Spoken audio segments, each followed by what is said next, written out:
Assalamualaikum warahmatullahi wabarakatuh. Alhamdulillahilladzi at'amana wa saqana wa ja'alana muslimin. Segala puji bagi Allah yang senantiasa melimpahkan rahmat dan berbagai rizki, di antaranya berupa makanan dan minuman, hingga kita tadi bisa berbuka dengan nikmatnya. Mudah-mudahan buka puasa kita diterima oleh Allah Subhanahu wa ta'ala. Untuk rizki yang lain yang tiada terhingga, kita juga senantiasa tidak henti-hentinya memanjatkan puji kepada Allah, paling tidak dengan mengucapkan Alhamdulillahi Rabbil Alamin. Segala puji bagi Allah, Tuhan semesta alam. Semesta alam nggih Bapak Ibu, bukan alam semesta. Karena di dalam semesta alam ada alam semesta. Jadi semesta alam lebih luas daripada alam semesta. Bumi yang kita tempati Bapak Ibu itu satu dari sekian planet yang ada di sistem tata surya kita. Ada matahari, ada bulan, ada planet, Venus, Merkurius, Uranus, Saturnus, Neptunus, banyak sekali. Bahkan ada satu yang hilang, pindah tempat, namanya Pluto. Planet yang saking besarnya kok bisa-bisanya hilang. Nah, duit hilang wajar, niki planet. Planet yang begitu besar pindah ke tata surya lain. Itu bertanda ada tata surya lain di dalam sistem tata surya kita. Dan itu baru satu galaksi, namanya galaksi Bima Sakti. Masih ada galaksi lain, ada galaksi Andromeda, ada galaksi Ranger, ada galaksi Samsung, dan mungkin masih banyak galaksi yang lain. Ilmuwan punya keyakinan ada alam semesta lain selain alam semesta kita. Maka kalau di alam semesta sana terjadi kiamat, kita tidak akan pernah mendengarnya.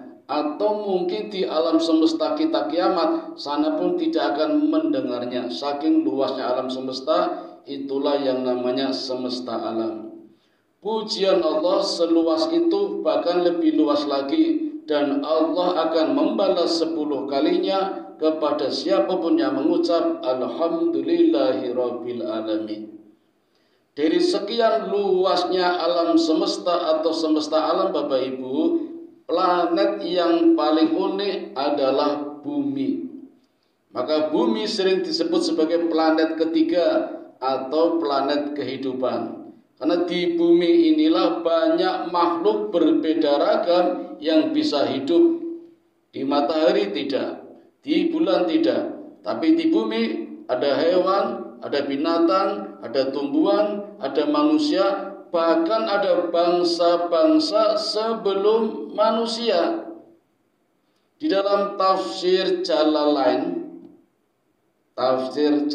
Bapak Ibu disebut Jalalain karena ditulis oleh dua ulama besar, kakak beradik. Kakaknya namanya Jalaluddin Suyuti, adiknya Jalaluddin Mahali. Rukun berdua menciptakan kitab namanya Tafsir Jalalain. Di sana disebutkan di bumi ini sebelum Adam ada 75 khalifah. Kita melihat ada kata khalifah biasanya di surat Al-Baqarah ayat 30. Wa id qala rabbuka lil malaikati inni ja'ilun fil ardi khalifah. Dan ketika Allah berfirman di hadapan para malaikat, aku hendak menciptakan Adam sebagai khalifah. Khalifah itu berasal dari kata khalfun. Khalfun artinya belakang. Tapi belakang di sini bukan buri, bukan tempat buri, ya. Karena ada belakang juga di depan, ya. Artinya generasi mendatang yang akan menggantikan. Maka kita siap-siap Bapak Ibu kalau nanti akan digantikan. Kan ada generasi belakangan, ada khalfun. Nah, sistem seperti ini namanya khalifah. Begitu pula yang menempati bumi. Bumi yang kita tempati Bapak Ibu menurut ilmuwan umurnya sudah 4,6 miliar tahun. Dan ketika pertama kali ditempati Nabi Adam sebagai manusia pertama, itu umurnya sudah ribuan tahun. Dan ulama sepakat banyak makhluk yang sudah mendahului menempatinya. Yang pertama adalah sejenis unggas, namanya takbirul nazar. Allah ciptakan untuk menikmati rizki berupa biji sawi putih. Tanaman pertama yang Allah ciptakan di muka bumi adalah sawi putih. Bijinya dipersilakan kepada penghuni pertama bumi, yaitu unggas takbirun nazar. Dan Allah berfirman, wahai unggas takbirun nazar, nikmatilah biji sawi yang aku tebarkan, dan nanti kalau sudah habis kamu akan aku matikan, kata Allah. Maka unggas takbirun nazar ini mulai mengatur. Awalnya sehari 1 biji, kemudian sepekan 1 biji, sebulan 1 biji, lama-lama hampir habis. Sehingga mulai setahun 1 biji, setahun 1 biji, ya akhirnya habis juga. Sehingga Allah mematikannya dan menggantikan generasi berikutnya, khalifah berikutnya, yaitu dari 70 laki-laki. 70 laki-laki tidak diciptakan sekaligus diturunkan ke bumi, tapi satu persatu Bapak Ibu. Satu dulu laki-laki, setelah usia 70.000 tahun matikan, ganti satu laki-laki lagi. 70.000 tahun matikan, ganti lagi sampai 70 kali. Sudah 70 generasi atau 70 khalifah. Setelah mati semua, Allah gantikan lagi dari bangsa jin yang namanya Cana. Nah, Cana ini Bapak Ibu hobinya selalu bertengkar, bertempur, perang, menumpahkan darah. Sikap dan sifatnya sarkasme, kasar, hobinya perang. Dari sinilah malaikat melihat dan mengecap kalau makhluk seperti ini adalah makhluk yang suka bertempur. Maka Allah ciptakan satu jin lagi dari bangsa iblis. Iblis namanya Azazil. Dan Azazil inilah yang mampu mengalahkan Cana. Dengan kemampuannya dia mohon kepada Allah, ibadah kepada Allah ribuan tahun untuk minta sayap agar bisa terbang. Maka setelah ibadah 1000 tahun, Allah berikan sayap. Jin atau iblis Azazil ini bisa terbang naik ke langit 1. Di langit pertama ibadah 1000 tahun naik ke langit 2. Di langit 2 ibadah 1000 tahun naik ke langit 3, dan seterusnya sampai naik ke langit 7. Di langit 7 melihat ke bawah pemandangan bumi juga masih terjadi pertempuran. Maka jin atau iblis Azazil ini, kalau di dalam kitab lain ya, kitab Nasrani, Kristiani, itu disebut malaikat Lucifer. Ya. Saya penasaran, tanya para pendeta juga nggak pada tahu, tapi kebetulan saya menemukan malaikat Lucifer, penghulunya malaikat. Padahal iblis, kenapa disebut malaikat? Saking rajinnya ibadah, sampai berniat kembali turun ke bumi untuk menjadi khalifah. Maka ibadah lagi ribuan tahun, turunkan ke langit 6. Ibadah lagi ribuan tahun, turunkan lagi ke langit 5, sampai ke langit pertama dan turun ke bumi untuk mengatasi persoalan yang ada di muka bumi yang sering terjadi pertempuran ketika itu. Nah Bapak Ibu, berhasil menyelesaikan masalah, harapannya Azazil ini tentu menjadi khalifah. Tapi apa yang terjadi Bapak Ibu ketika di hadapan malaikat? Justru Allah mengatakan, aku akan menjadikan Adam menjadi khalifah. Kira-kira perasaan iblis Azazil bagaimana Bapak Ibu? Kecewa nggih? Sakit hati, sudah ibadah ribuan tahun, mengatasi masalah, menjadi khalifah di bumi ketika itu, tapi Allah tidak memberikannya. Apa Allah salah? Tidak, itu kan hak prerogatif Allah. Yang mau jadi siapa terserah Allah. Jadi ini sebenarnya Bapak Ibu kasus pilpres ya. Cuma bedanya kalau di dunia do rebutan, ada panitianya, ada bawaslunya, ada MK-nya. Kalau ini pemilu dunia akhirat, pemilu yang kemarin kita lakukan itu pemilu dunia saja lokal di Indonesia. Itu saja banyak negara yang cawe-cawe, yang ingin mengambil kepentingan dari kerutan. Ini pemilu dunia akhirat. Allah sendiri yang memutuskan. Jadi kalau Allah cawe-cawe nggak ada masalah. Ini kok protes yang namanya iblis bernama Azazil. Saking kecewanya. Maka bersumpah tidak akan mati sampai hari kiamat, memperbanyak generasinya menjadi pengikutnya. Maka terpecahlah menjadi dua.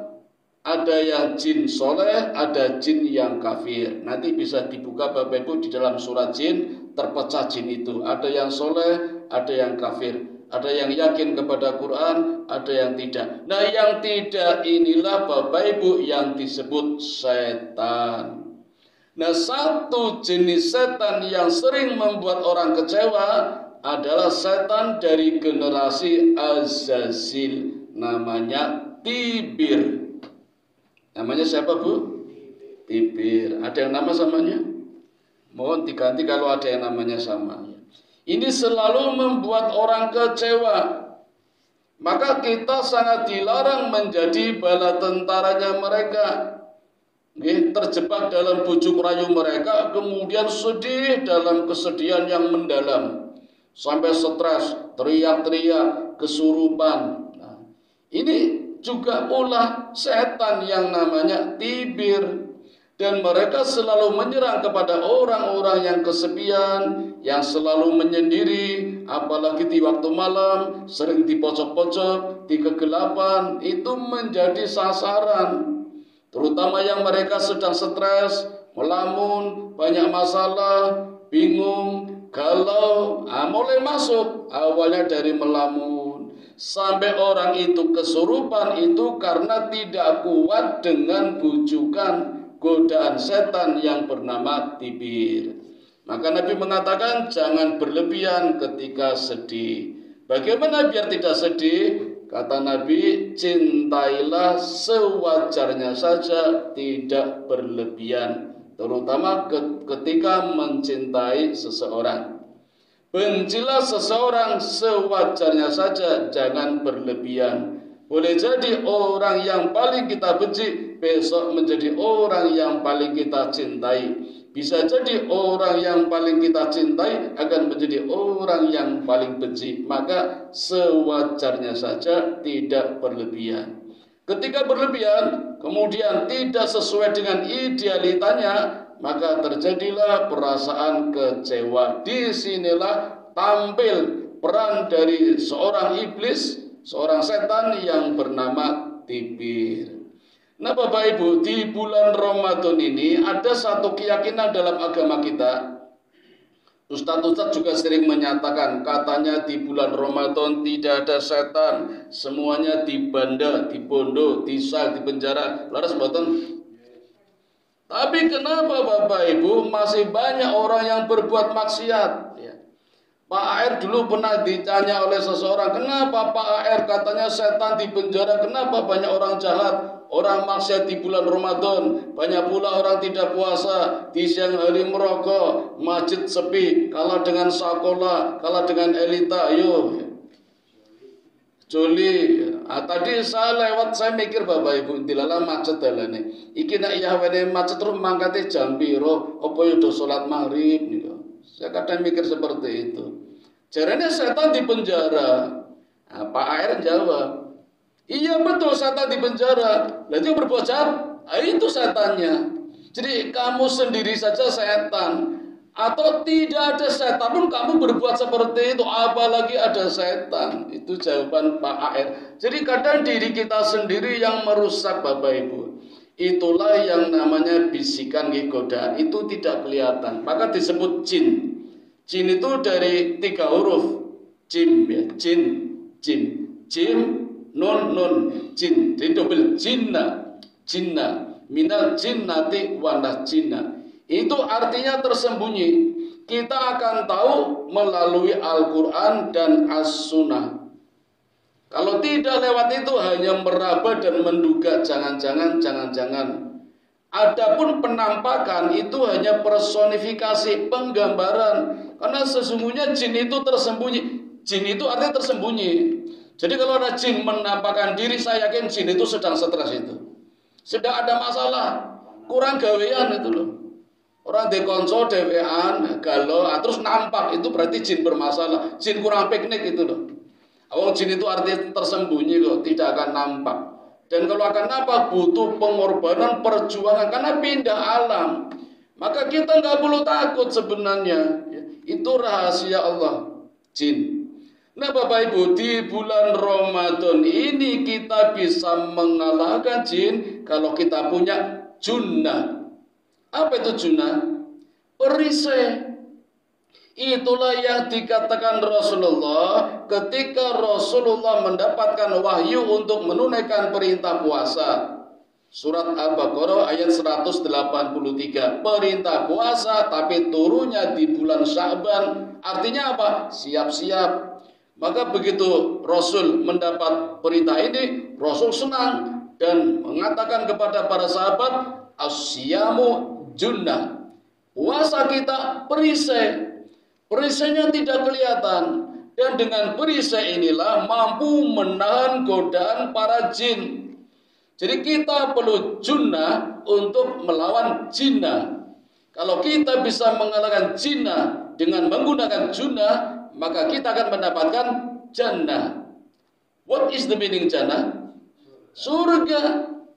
Maka 10 hari terakhir atau sepertiga terakhir di bulan Ramadan, ulama sering mengatakan itkum minanar, terbebas dari siksa api neraka, otomatis mendapatkan surga. 10 hari pertama mendapatkan rahmat, 10 hari kedua maghfirah, maka endingnya di 10 hari terakhir adalah mendapatkan surga atau jannah. Jadi ini satu lingkaran Bapak Ibu. Dengan asyamu junnah, Allah membentengi kita dengan perisai yang tidak kelihatan untuk mengalahkan jinnah. Ketika kita berhasil mengalahkan jinnah, mendapatkan junnah. Baik surga, baik surga dunia maupun surga akhirat. Surga akhiratnya besok, surga dunianya ada 2, fisik dan lahir. Fisiknya kita sehat, tambah ceria, tambah bunga, rohaninya juga senang, tentram, makmur. Itu saat kita berlebaran atau Idul Fitri. Kembali kepada fitrah, bersih tanpa noda, suci tanpa dosa, seperti bayi yang baru dilahirkan. Itulah yang namanya kesuksesan di bulan Ramadan. Setelah kita bisa mengalahkan jinnah, mendapatkan jannah dengan menggunakan junnah.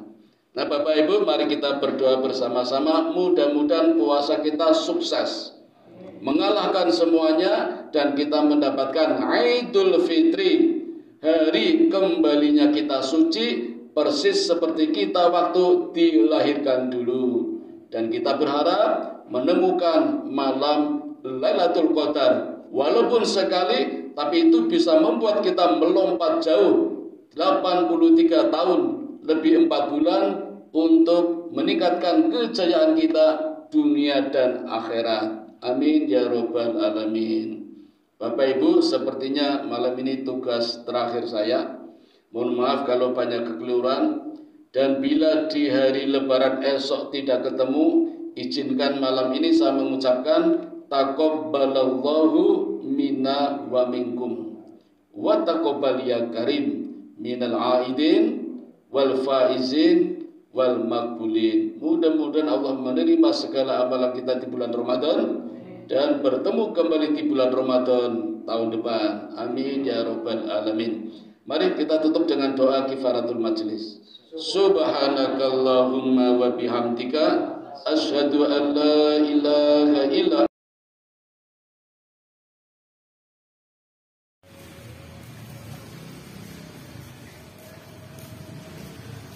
Allahu akbar.